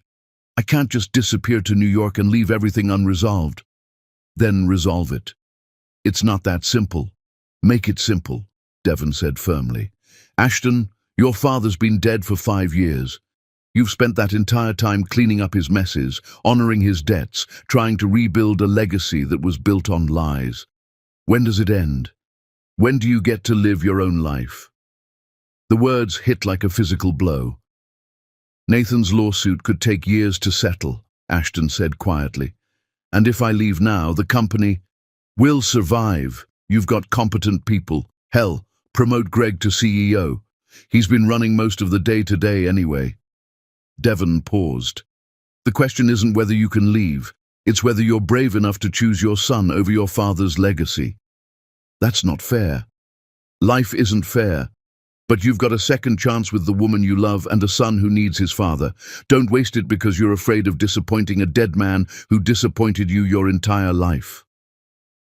Ashton stared at his best friend, the truth landing heavy in his chest. "I need to talk to my mother," Ashton said. "That's a terrible idea. I need to hear her explain why she destroyed my life." Devon recognized the tone. Nothing would stop Ashton when he sounded like that, cold, determined, ready to burn bridges. "Then I'm coming with you," Devon said, "because you're about to do something you can't take back, and you need a witness." They arrived at Victoria Turner's Buckhead mansion after midnight. The house was dark, except for one window, the library, where Victoria always went when she couldn't sleep. Ashton let himself in with his key, Devon following. Victoria sat in Richard Turner's old leather chair, a glass of wine in her hand, looking older than Ashton had ever seen her. A laptop sat open on the table beside her, the screen showing the Business Chronicle's homepage with a photo of Ashton holding Hardy. The headline read, Turner heir's secret son, 5 years of lies. I was wondering when you'd come, she said quietly. You knew. Ashton's voice was flat. About Stephanie's pregnancy. You intercepted her email. Victoria closed the laptop carefully. Yes. The admission hit harder than Ashton expected. Some part of him had hoped Devon was wrong, that there was an explanation. Why? Because you were drowning, Victoria said. Your father had just died. The company was collapsing. Nathan was threatening lawsuits. And Stephanie was in New York, starting a new life, probably with that Jordan Pierce everyone kept photographing her with. I couldn't watch you destroy yourself trying to maintain a relationship that was already over. It wasn't over. She was pregnant with my child. She'd left Ashton. She'd chosen New York over you. What was I supposed to think? You were supposed to tell me the truth. Ashton's voice cracked. You were supposed to let me make my own decisions about my own life. I was trying to protect you. From what? From being a father. From the woman I loved. He stepped closer, trembling with rage. Mother, I have a 4-year-old son I've never met. 4 years of his life that I missed because you decided you knew better than I did what I needed. Victoria stood, her composure finally breaking. I made a mistake. I know that now. But Ashton, you were falling apart. The company, the debts, Nathan, you were barely holding yourself together. I thought if you focused on rebuilding, if you let Stephanie go, you'd eventually find peace. I found nothing. 5 years of nothing because you took my choice away. I was grieving too. Victoria's voice rose. Your father had another family, another son. Our entire life together was a lie, and I was just trying to save something, to make sure you didn't end up like him, torn between 2 families. So you made sure I had no family at all. The words hung in the air, devastating in their truth. Devon cleared his throat. Mrs. Turner, did you intercept more than one email? No, just the one. Victoria's voice was small. After that, Stephanie never tried to contact him again. I thought she'd moved on, that my intervention had worked. Your intervention destroyed both their lives, Devon said quietly, and robbed Hardy of his father. Victoria sank back into her chair. I'm sorry. God, Ashton, I'm so sorry. Sorry doesn't give me back the time I lost. Ashton looked at his mother, really looked at her, and saw a stranger, a woman so consumed by her own pain that she'd inflicted it on everyone around her. I don't know if I can forgive you for this. I understand. No, you don't. Ashton's voice was cold. You took my son from me. You manipulated Stephanie. You controlled my life because you couldn't control your own. And now I have to figure out how to be a father to a child who doesn't know me, how to rebuild trust with a woman who thinks I abandoned her, all while dealing with the fact that my own mother sabotaged my happiness. What can I do? Victoria whispered. How can I make this right? You can't. Ashton headed for the door. But you can start by staying away from Stephanie and Hardy until I decide whether I ever want you in their lives. Ashton, please. You want to earn forgiveness. Prove you've changed. Fine. But you do it on my terms. You apologize to Stephanie. Really apologize. Take full responsibility for what you did. You accept that Hardy is my son and that I'm going to be in his life no matter what, and you stop trying to control me. He walked out, Devon following. In the car, Devon said quietly, That was brutal. It needed to be. Ashton's hands shook on the steering wheel. She destroyed 5 years, Devon. 5 years I can never get back. I know, but eventually you'll have to decide whether holding on to that anger is worth losing your mother entirely. Maybe it is. They drove in silence. Then Devon asked, What about Stephanie? Ashton's jaw tightened. I don't know. She built a life without me. She has a career, friends, a whole world in New York. Why would she want me back now? Because you're Hardy's father. Because despite everything, I saw the way she looked at you today, like seeing you hurt and healed her at the same time. Or maybe it's too late. Maybe we're just two people who loved each other once and screwed it up beyond repair. Only one way to find out, Devon said. Fight for her. Show her you're serious about being in Hardy's life, in her life. What if she says no? Then at least you'll know you tried. Ashton drove through Atlanta's empty streets, his mind racing. Tomorrow, he'd call his lawyer, start paperwork for custody arrangements, begin the process of restructuring his life around a son he'd just discovered.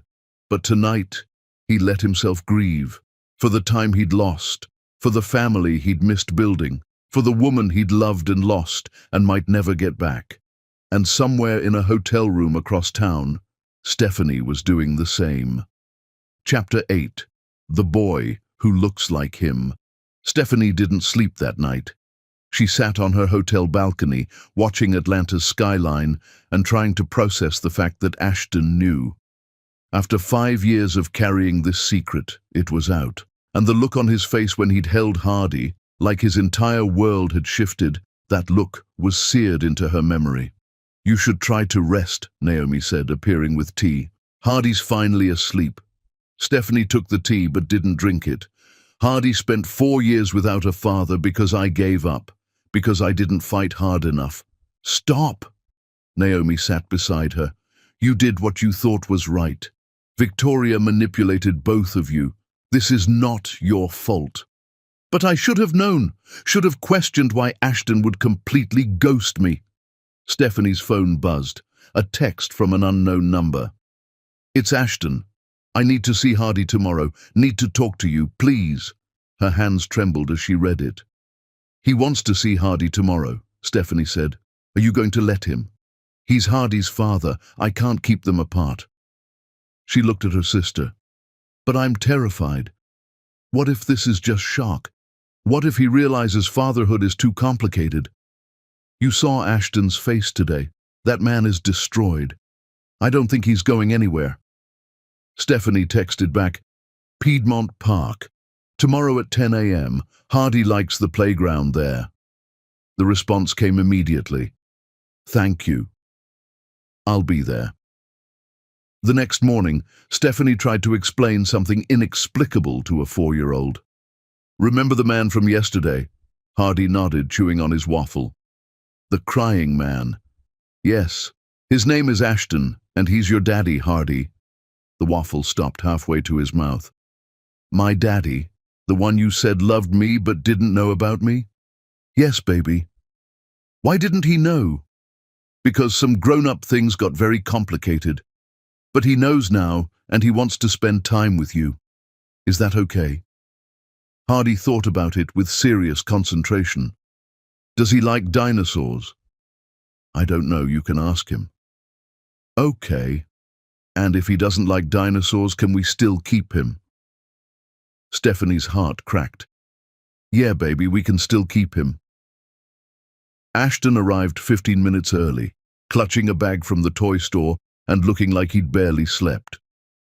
The resemblance between father and son was impossible to miss in daylight. Hardy noticed Ashton first. Mommy! The crying man is here! Ashton winced. Stephanie bit back a smile. Hi, Ashton said, approaching carefully. Hardy, right? Yep. Do you like dinosaurs? The question threw him. Yeah, I used to have a whole collection when I was your age. What was your favorite? Velociraptor. Hardy's face lit up. Mine too. They're the smartest and the fastest, and they hunt in packs. Ashton crouched to Hardy's level, pulling a toy from his bag, a detailed Velociraptor figure. I thought you might like this. Hardy took it with reverence. This is the best one I've ever seen. Can I play with you? Ashton asked. Okay, but I'm the T-Rex and you have to be the Triceratops because they're enemies. For the next hour, Stephanie watched Ashton Turner play dinosaurs with their son in a sandbox. Hardy chattered non-stop, showing Ashton all his favorite parts of the playground. Ashton listened to every word like it was the most important information he'd ever received. He's good with him, Naomi murmured, appearing with coffee. Yeah, he is. How are you feeling? Terrified, hopeful, angry, confused? Stephanie took the coffee. 5 years I raised Hardy alone because we were both too proud to fight for each other. You still love him? It wasn't a question, but Stephanie answered anyway. I never stopped. Hardy came running over, Ashton trailing behind. Mommy, Daddy says he has a big house with a pool. Stephanie's heart stuttered at Daddy, said so naturally. I'm sorry, Ashton said quickly. I should have asked first. It's okay. Stephanie looked at her son. Maybe another day, baby. We need to go back to New York tomorrow. I don't want to go back. I want to stay with Daddy. The words hung in the air, innocent and devastating. We should talk, Ashton said quietly. After Hardy's asleep tonight, figure out what this looks like. Stephanie nodded. Jordan's at the hotel.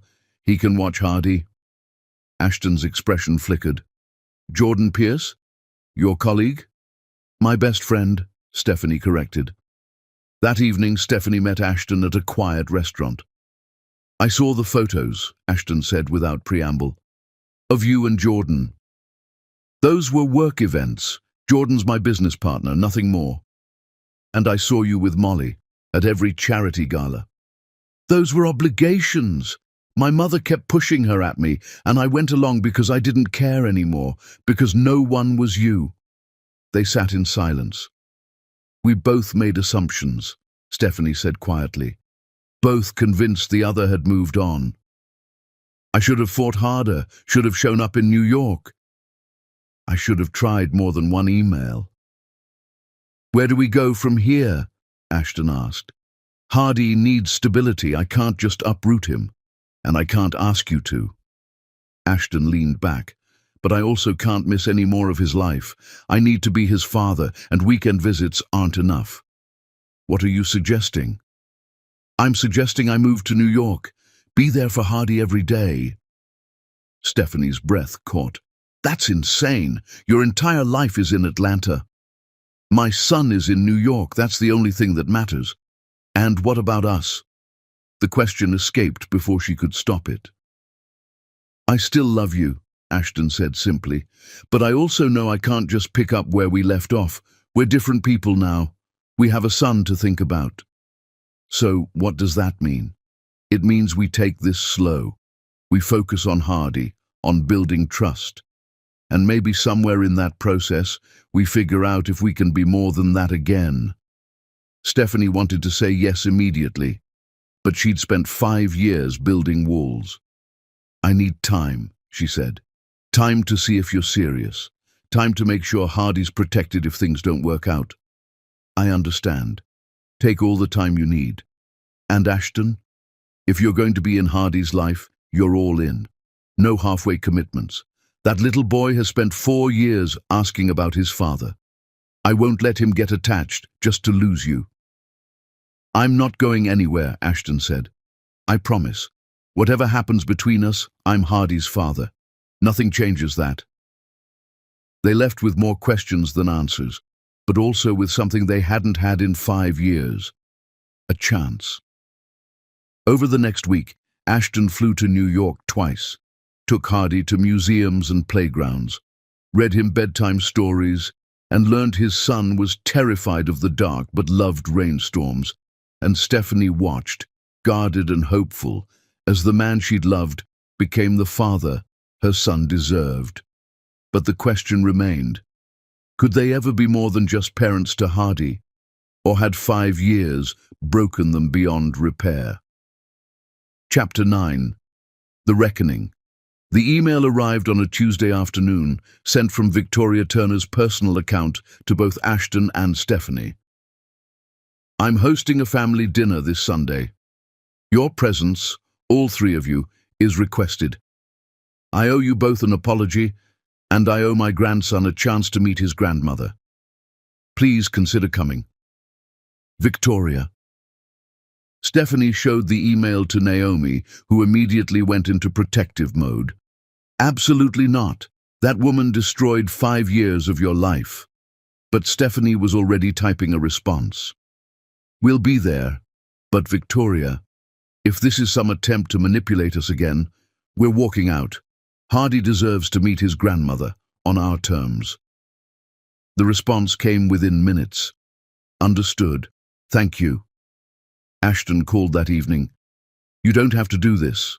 My mother doesn't deserve—" "She's Hardy's grandmother," Stephanie interrupted. "And if we're going to co-parent effectively, we need to deal with your family, including Nathan. Is he going to be there?" "Probably. My mother invited him. Something about healing the family. Then we face it together. For Hardy." Sunday arrived with oppressive humidity. Stephanie dressed Hardy in his best outfit, tiny khakis and a button-up shirt. "Why do I have to wear the scratchy clothes?" Hardy complained. "Because we're meeting some important people." "Like who?" "Your grandmother, and maybe some other family members." Hardy's face lit up. "I have more family." Stephanie's chest tightened. Her son had spent his whole life with just her and Naomi. "Yes, baby, you have more family." They arrived at the Buckhead mansion together. Ashton had insisted on picking them up. Stephanie felt transported back 5 years to dinners when she'd thought she belonged here. Ashton met them at the door, crouching to Hardy's level. "You ready for this, buddy? Is your house this big?" "This is my mother's house. I don't live here anymore." They entered to find a room full of tension. Victoria stood by the fireplace, looking older and more fragile. Devon and Rebecca sat on the sofa, clearly uncomfortable. And in the corner stood a young man who looked disturbingly like Ashton. "Nathan," Ashton said, his voice tight. "I didn't think you'd actually show." "Grandmother insisted," Nathan said. His eyes swept over Stephanie and Hardy with barely concealed resentment. "So this is the secret family everyone's talking about." Hardy pressed closer to Stephanie's leg, overwhelmed. Victoria stepped forward, her eyes locked on her grandson. "Hardy, I'm your grandmother." "You're the lady who made mistakes," Hardy said with brutal honesty. "Daddy said you said sorry, but you have to prove it." The room went silent. Victoria's composure cracked. She sank into a chair, tears streaming. "You're absolutely right, sweetheart. I did make mistakes, very big ones." "Did you say sorry to Mommy?" "Not yet, but I will." Hardy looked at his mother for guidance. Stephanie nodded, and Hardy approached cautiously. "I like your necklace," he said. "It's shiny." Victoria touched the pearls. "These were your great-grandmother's. Would you like to see them?" "Okay." As Hardy examined the pearls, Stephanie felt Ashton's hand find hers. Nathan scoffed. "This is touching, but can we talk about the actual issue?" "Which is?" Ashton's voice was dangerous. "Child support, custody, the fact that you have a secret son who might have inheritance claims." "Hardy is not a secret," Stephanie said coldly. "He's a child, and this conversation isn't appropriate in front of him." "Then maybe we should discuss it privately," Nathan suggested, "because your sudden appearance raises questions about motives." Ashton moved so fast, Devon had to grab his arm. "Don't you dare imply—" "I'm stating facts. She shows up after 5 years with a kid who conveniently looks exactly like you. How do we know he's yours without a paternity test?" The room exploded. Stephanie pulled Hardy close, covering his ears as adults erupted into shouting. Devon restrained Ashton. Rebecca was on her feet. Victoria looked stricken, but it was Hardy's voice that cut through the chaos. "Stop yelling!" Everyone froze. Hardy's face was red, tears streaming. "Why is everyone always yelling? I just wanted to meet my grandmother."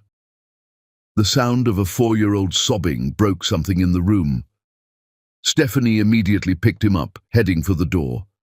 "We're leaving." "Wait." Victoria's voice was thick with tears. "Please, this isn't what I wanted." "Then what did you want?" Stephanie turned, fury in her eyes. "Another chance to control Ashton's life?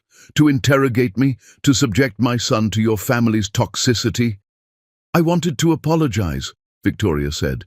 To you, to Ashton, to Hardy, for what I did. Nathan made a disgusted sound. This is pathetic. Get out, Ashton said flatly. Excuse me?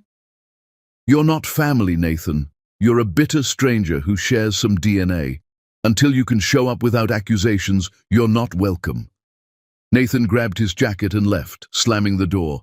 The silence was deafening. Hardy hiccuped against Stephanie's shoulder.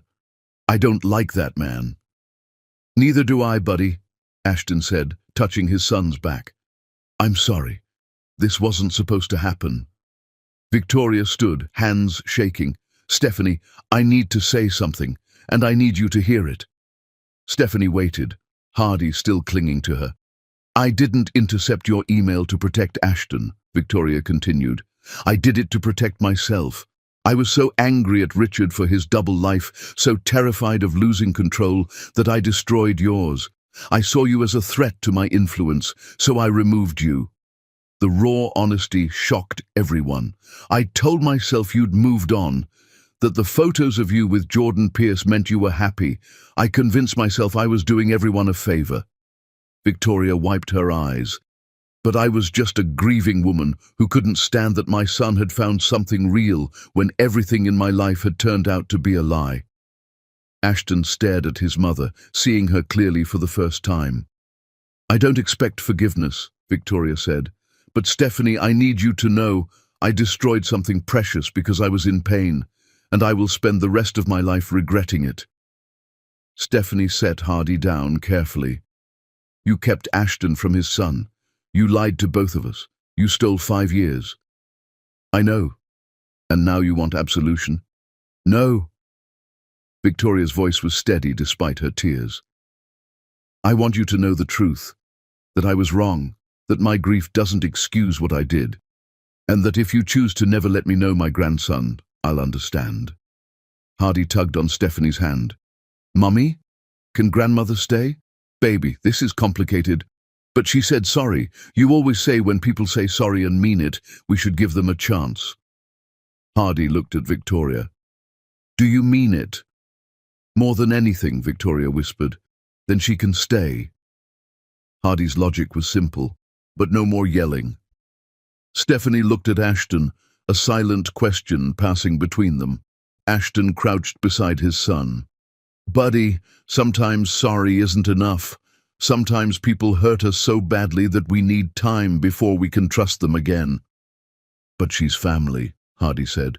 You said family is important. Family is important, but family has to earn trust. Ashton looked at his mother. Grandmother made very big mistakes. It's going to take a long time before we can be a real family again. Victoria nodded. I understand. But, Ashton continued, if she's willing to prove she's changed, really prove it, then maybe someday we can get there. How do I prove it? Victoria asked. Therapy, Stephanie said firmly. You manipulated your son's life because you were drowning in grief. If you want to be in Hardy's life, you need to deal with your own trauma first. I'll start tomorrow. And you need to respect boundaries, Ashton added. No more interfering. No more manipulation. If you disagree, you say it to my face. Agreed.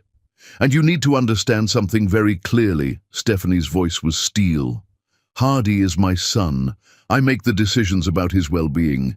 If you ever try to undermine me, you're done, permanently. I understand. Hardy tugged on Victoria's sleeve. Can I see the rest of your house now?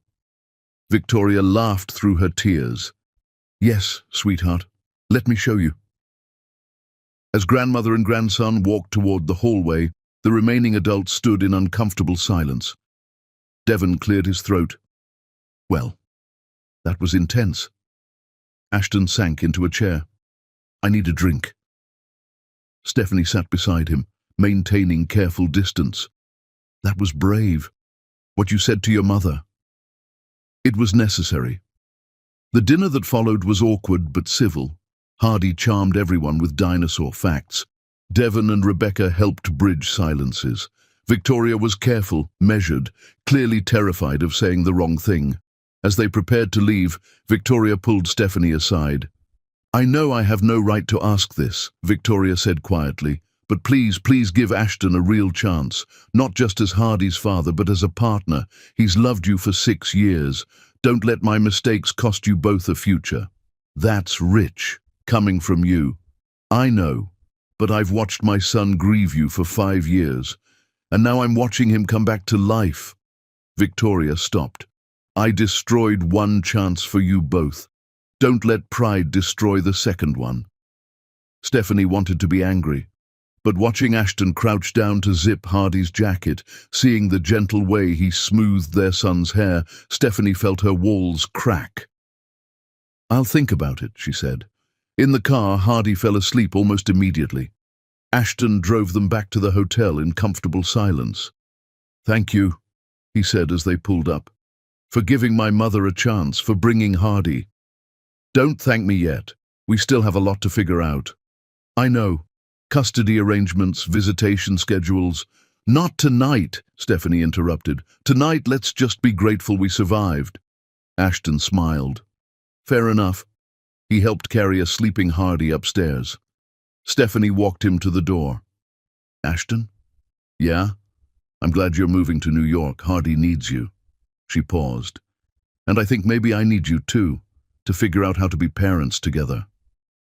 "Just for Hardy?" Stephanie met his eyes. "I don't know yet. Ask me again in 6 months." "I'll be there in 6 months. And 6 months after that. And every day after."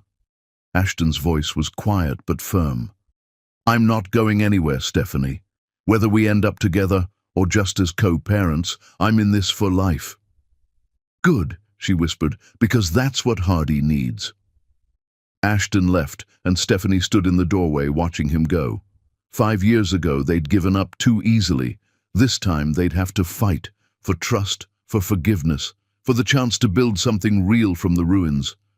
And maybe, just maybe, they'd succeed. Chapter 10.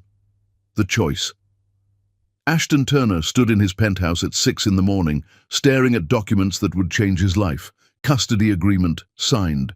Manhattan office lease, finalized. Letter of resignation from Turner Enterprises Atlanta Board, written.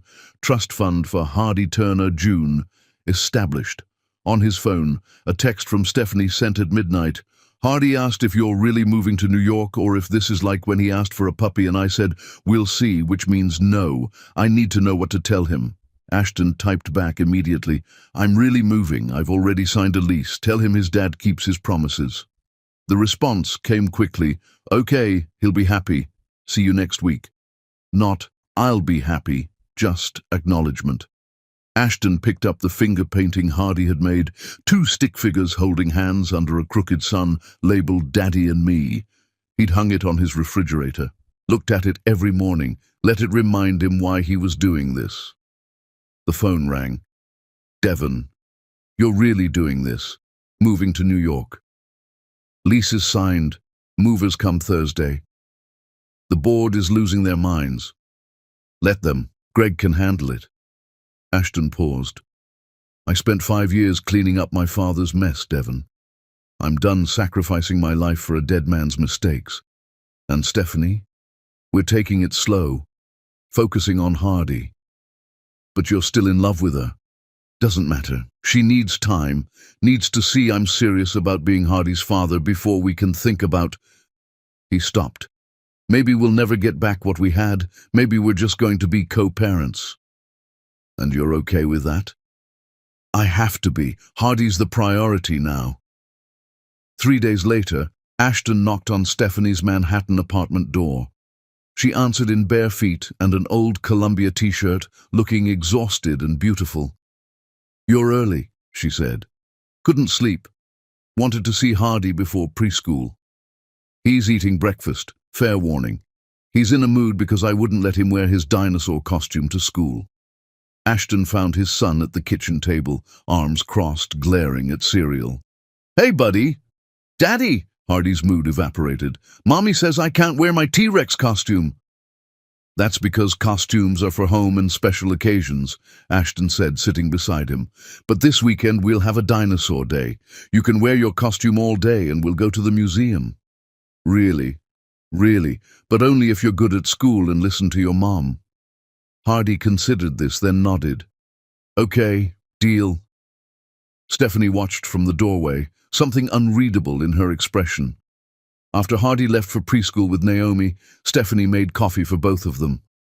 You're good with him, Stephanie said. I'm learning, making mistakes. We all make mistakes, she paused. Your apartment, where is it? 6 blocks from here. Close enough to see Hardy regularly, far enough to give you space. That's thoughtful. I meant what I said, Stephanie. I'm here for Hardy, whatever that looks like. And what about us? The question came out before she could stop it. Ashton met her eyes. What about us? You've restructured your entire life, moved to a new city, given up control of your company. Stephanie's voice was quiet. What if you realize you made a mistake? What if you resent us? I won't. You can't know that. I know. Ashton reached across the table, then pulled his hand back. Stephanie, I'm not expecting us to pick up where we left off. I know we have work to do, trust to rebuild. I know you've spent 5 years building walls, and those walls don't come down overnight. Then what are you expecting? Honestly? I don't know. Maybe we co-parent successfully and that's it. Maybe we become friends. Maybe... He stopped. Maybe someday we figure out if what we had can exist again. But right now, I'm just trying to be Hardy's father. Stephanie's eyes were bright with unshed tears. I want to believe you, but I'm terrified of getting hurt again. I know, and I'm not asking you to trust me. I'm asking you to let me earn it. How long is that going to take? However long you need. Ashton's voice was steady. A month, a year, 5 years. I'm not going anywhere, Stephanie. I'm Hardy's father. That means I'm in your life permanently, whether we're together or not. They sat in silence, the weight of unfinished business hanging between them. I see a therapist now, Stephanie said suddenly. Started after you found out about Hardy. She says I push people away before they can leave me. Are you pushing me away? I'm trying not to. But it's hard, Ashton. When the last time I let someone in, I ended up pregnant and alone. I wasn't there because I didn't know, not because I didn't want to be. I know that intellectually, but emotionally, she stopped. Emotionally, I'm still that terrified woman who was told you'd moved on. That version of me is screaming at me to run. What does the current version want? Stephanie looked at him. At the exhaustion in his eyes, the determination in his jaw, the way he'd shown up every day for 3 weeks without asking for anything. She wants to believe this is real, Stephanie whispered. She wants to believe we could build something from all this damage. Then let's start small. Focus on Hardy. Build trust as co-parents. And maybe along the way, we figure out if we can be more. What if we can't? What if we try and fail? Then we fail.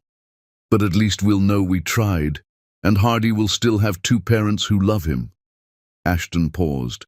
Stephanie, I'm not afraid of failing with you. I'm afraid of not trying and spending the rest of my life wondering what if. Stephanie's phone buzzed, a text from the preschool asking her to pick up Hardy early. He'd told his entire class about his dad moving to New York. She showed Ashton the text and they both smiled. He's so excited you're here, Stephanie said. I'm excited I'm here too. Ashton stood. I should let you get back to work. I'll see you this weekend for Dinosaur Day. Yeah, Dinosaur Day. At the door, Ashton turned back. Stephanie? Yeah? Thank you for letting me be his father, for giving me this chance. You're welcome. Just don't make me regret it. I won't, I promise. He left, and Stephanie stood in her doorway, watching him walk away. 5 years ago, she'd watched him choose obligation over love. Now she was watching him choose their son over everything else. Maybe that was enough for now. Maybe trust was built in small moments, in kept promises and consistent presence and dinosaur weekends. Maybe love wasn't about grand gestures or perfect timing. Maybe it was about showing up every day, even when it was hard. Stephanie closed the door and looked around her apartment. Hardy's toys scattered across the floor, crayon drawings taped to walls, the beautiful chaos of single motherhood. Soon that chaos would include Ashton, weekly dinners, shared custody, co-parenting meetings and birthday parties where they'd navigate being together but not together.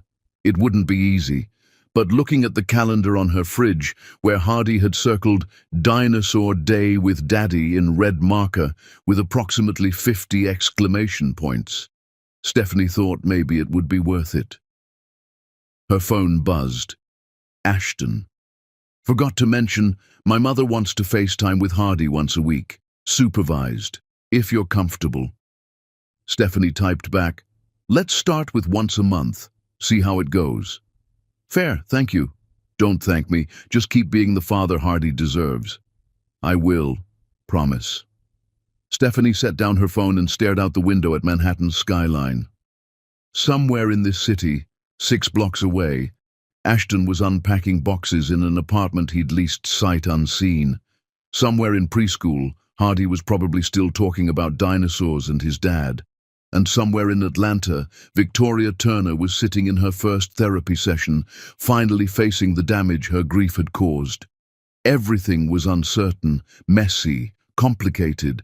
But for the first time in 5 years, Stephanie felt something she'd thought was lost forever. Hope.